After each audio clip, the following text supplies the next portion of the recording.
अस्सलाम वालेकुम दोस्तों, मुल्तानी किचन में आपको खुशामदीद। आज मैं आपको फ़ालसा को साल भर के लिए कैसे स्टोर करते हैं वो बता रही हूँ, और इन्हीं फ़ालसों को जो स्टोर किए हुए हैं शरबत कैसे तैयार करना है वो भी सिखा रही हूँ। तो चलें शुरू करते हैं। सबसे पहले मैं आपको फ़ालसों को कैसे स्टोर करना है वो बताती हूँ। आप फालसे ले लें जितनी आपकी रिक्वायरमेंट है, जितने आप स्टोर करना चाहते हैं फालसे, और उसमें थोड़ा सा ये ऑयल है, ऑयल के 2-3 ड्रॉप जो है मैं आपको बनाना बता रही हूँ कि कैसे आपने ये देखिए थोड़ा सा ऑयल लेके हाथों पे मलें और इसके साथ इस तरह करके इसमें मिक्स कर दें। इस तरह करके, इस तरह ये चिपकेंगे नहीं आप इसमें। और बॉक्सेस ले लें ये स्टोर करने के लिए, और इसमें बस भर दें इनको। जितने भी आपने स्टोर करने हैं साल भर के लिए। और ये हाथों पे जो तेल लगा हुआ है ये इन पे लग गया, ये आपस में जब आप इसको इस्तेमाल करेंगे तो ये चिपके हुए नहीं होंगे। मैं आपको दिखाऊंगी भी कैसे मैंने स्टोर किए हुए हैं। बस ये साल भर के लिए स्टोर हो गए। जैसे ही आपको ज़रूरत है शरबत बनाने के लिए तो इसको निकालें, धोएं। इसको धोना नहीं है, इसको सबसे ये ज़रूरी जो टिप है वो इसको धोना नहीं है, धोए बगैर स्टोर करने हैं। और जब आप इस्तेमाल करने लगे उस वक्त इसको धोना है। ये बस स्टोर हो गए, इसको फ्रीज़र में डाल दें। जब आपका दिल चाहे आप निकालें, धोएं इसको, और इसके बाद आप शरबत तैयार करें। मैं आपको दिखाती हूँ मैंने कैसे स्टोर किया हुआ ऐसे।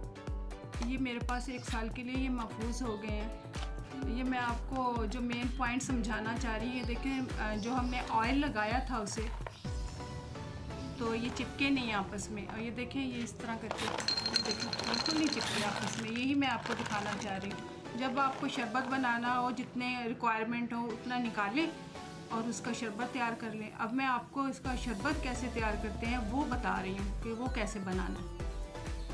फालसे का शरबत बनाने के लिए मैंने 1 पाव फालसे ले लिए हैं, उसको अच्छी तरह धो लिया है।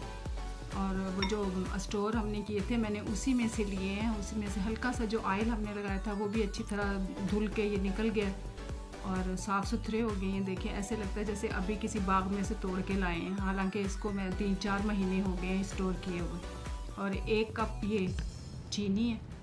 चीनी और नमक जो है वो आप अपने जायके के मुताबिक कम या ज़्यादा कर सकते हैं। ज़रूरी नहीं है मैंने 1 कप लिया है तो आप भी 1 कप लें। अगर आपको ज़्यादा मिठास पसंद है इससे ज़्यादा भी ले सकते हैं, और अगर आप ज़्यादा मिठास पसंद नहीं करते हैं तो कम भी ले सकते हैं। लेकिन 1 पाव के लिए 1 कप ही जाता है।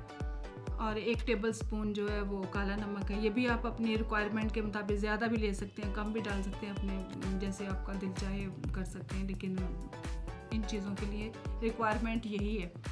अब इसको बनाना शुरू करते हैं। ग्राइंडर में मैं इसको डालती हूँ और ग्राइंड करती हूँ। ये 1 पाव फालसा ग्राइंडर में डाल दें।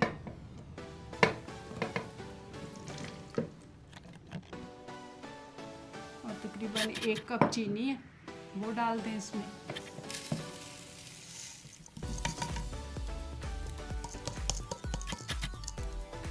और 1 टेबल स्पून नमक भर के डाल दें, काला नमक है ये, वो डाल दें। और 1 गिलास पानी डाल दें और इसको ग्राइंड कर लें। और फिर छलनी में छान लें। वो मैं आपको दिखाती हूँ कैसे छानना है आपने।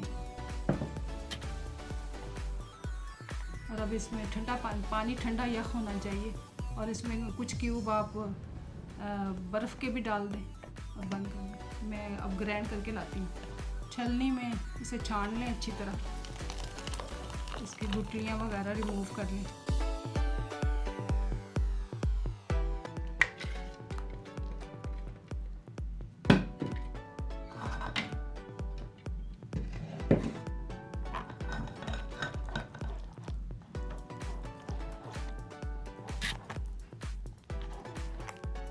अच्छी तरह इसे छान लें। देखिए कितना प्यारा इसका कलर आया। कुछ लोग इसको पका के और चाशनी बना के स्टोर करते हैं।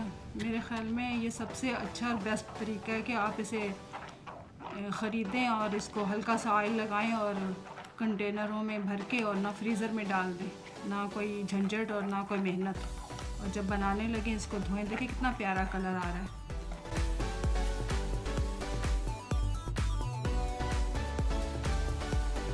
अगर आपको मेरा चैनल अच्छा लगता है तो इसे लाइक करें, सब्सक्राइब करें, दोस्तों से शेयर करें और बेल आइकन का बटन दबाना ना भूलें। मैं किसी और वीडियो में हाज़िर होंगी।